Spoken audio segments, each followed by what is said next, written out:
Assalamualaikum warahmatullahi wabarakatuh. Ketemu lagi dengan saya Ahmad Alvan dan tetap bersama dengan channel YouTube saya Ahmad Alvan. Di video kesempatan kali ini saya akan membahas mengenai berbagai macam pelanggaran yang ada di TikTok yang harus kalian hindari sebagai penjual atau seller yang ada di TikTok Shop.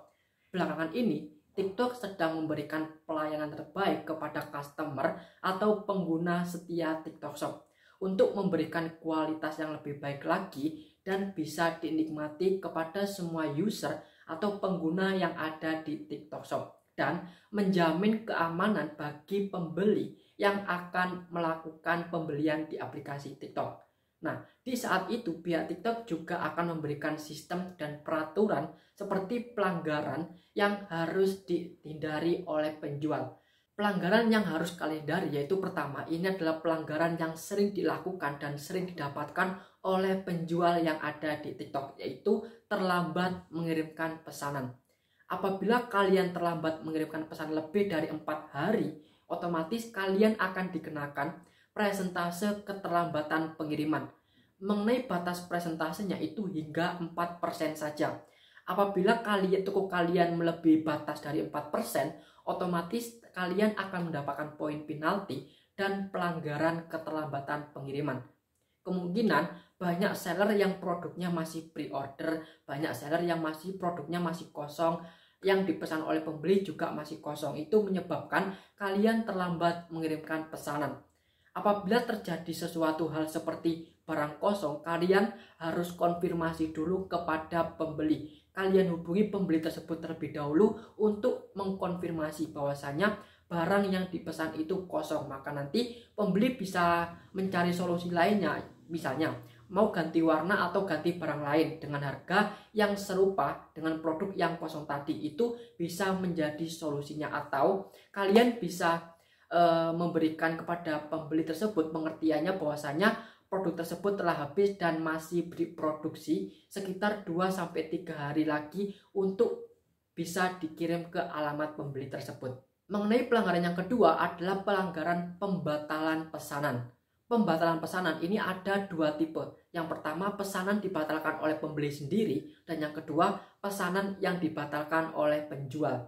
Apabila pesanan tersebut dibatalkan oleh pembeli, maka tidak akan terjadi pelanggaran dan tidak akan mendapatkan poin penalti. Tapi apabila penjual tersebut yang membatalkan pesanan pembeli, otomatis penjual tersebut akan mendapatkan pelanggaran atas pembatalan pesanan tanpa menghubungi pihak pembeli terlebih dahulu. Ada yang baru di aplikasi TikTok mengenai sistem pembatalan pesanan otomatis yang bisa dilakukan oleh pembeli kurang dari 1 jam semenjak pembeli tersebut melakukan pesanan atau membuat pesanan yang ada di toko kalian. Jadi kemarin sempat ada pertanyaan begini, Kak, kenapa saya sudah mendapatkan pesanan di data analisis, sudah ada pesanan yang terjual, tapi kenapa kok tidak ada pesanan yang masuk? Nah, kemungkinan pesanan tersebut telah dibatalkan oleh pembeli kalian sebelum 1 jam. Mengenai sistem pembatalan pesanan otomatis itu diberlakukan kepada pembeli yang ada di TikTok apabila pembeli tersebut ingin membatalkan pesanan tanpa melalui persetujuan dari pihak penjual. Jadi kurang dari 1 jam pembeli bisa langsung membatalkan pesanan tanpa harus melalui pihak penjual. Yang ketiga adalah pelanggaran produk bermerek. Apabila kalian ingin menjual produk bermerek resmi, maka kalian harus mencantumkan terlebih dahulu sampel atau sertifikat dari merek tersebut. Apabila kalian menjadi agen, maka nanti akan ada prosedur yang akan dimintai oleh pihak TikTok Shop untuk mengkonfirmasi bahwasanya produk yang kalian jual itu benar-benar orisinil dari pihak brand atau merek yang kalian jual tersebut. Pelanggaran bermerek itu bukan hanya sekedar merek saja, tapi apabila kalian menjual produk yang ada gambar hak ciptanya seperti kartun dan lain-lainnya, otomatis kalian akan mendapatkan pelanggaran bahwasanya produk kalian terindikasi sebagai produk bermerek tapi bukan merek aslinya, dan itu akan dikenakan poin penalti sebesar 6 poin penalti setiap produk yang telah diindikasi sebagai pelanggaran. Jadi kalian harus lebih berhati-hati untuk menjual produk bermerek, karena jika ada iming-iming merek maka otomatis TikTok akan mendeteksi apakah produk tersebut benar-benar ori atau tidak. Jika tidak, maka TikTok Shop yang akan bertanggung jawab untuk memblokir dan memberikan peringatan pelanggaran kepada penjual, karena nantinya pihak merek atau brand yang kalian jual tersebut tapi bukan produknya, brand tersebut bisa menuntut pihak TikTok karena ada penjual yang menyalahgunakan mereknya.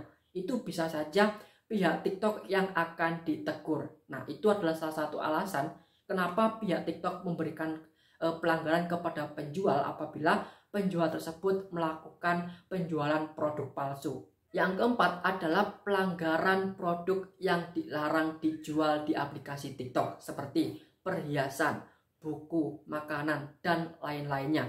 Nah, mengenai perhiasan dan makanan dan buku, kalian harus memiliki izin terlebih dahulu untuk menjual produk di 3 kategori ini. Apabila kalian ingin berjualan buku, maka otomatis kalian harus mengajukan permohonan untuk mengaktifkan kategori buku dan mengajukan sampel sertifikat dari penerbit buku tersebut. Dan yang kedua, mengenai kategori makanan, kalian harus memiliki dan mengajukan permohonan untuk menjual produk di kategori makanan, karena kategori makanan ini bersifat undangan. Kategorinya bisa aktif apabila kalian sudah diundang atau diizinkan oleh pihak TikTok untuk berjualan produk makanan yang ada di TikTok dengan melewati beberapa prosedur atau step yang akan dimintai oleh pihak TikTok. Untuk produk di kategori perhiasan, kalian harus memiliki izin dari pihak TikToknya terlebih dahulu untuk menjual produk perhiasan, seperti apakah barang tersebut benar-benar emas atau hanya sekedar supin dan lain-lainnya. Itu bisa langsung diajukan melalui pusat bantuan yang ada di TikTok Shop. Jadi mungkin itu adalah 4 pelanggaran yang harus dan wajib kalian hindari agar performa toko kalian yang ada di TikTok itu lebih berjalan lancar tanpa ada hambatan apapun. Karena di poin 1, poin 2, poin 3, dan poin 4 itu masih banyak penjual yang melakukan pelanggaran tersebut. Jadi kalian harus menghindari mulai dari sekarang. Kalian harus lebih paham lagi mengenai peraturan sistem mana yang harus dijual, mana yang tidak boleh dijual di aplikasi TikTok. Itu wajib kalian pelajari. Jangan asal upload produk jika kalian tidak ingin kena apa-apa di aplikasi TikTok. Semoga informasi ini bermanfaat buat kalian. Jika ada pertanyaan, kalian bisa langsung komen di bawah atau DM saya di Instagram. Dan video ini saya akhiri. Wassalamualaikum warahmatullahi wabarakatuh.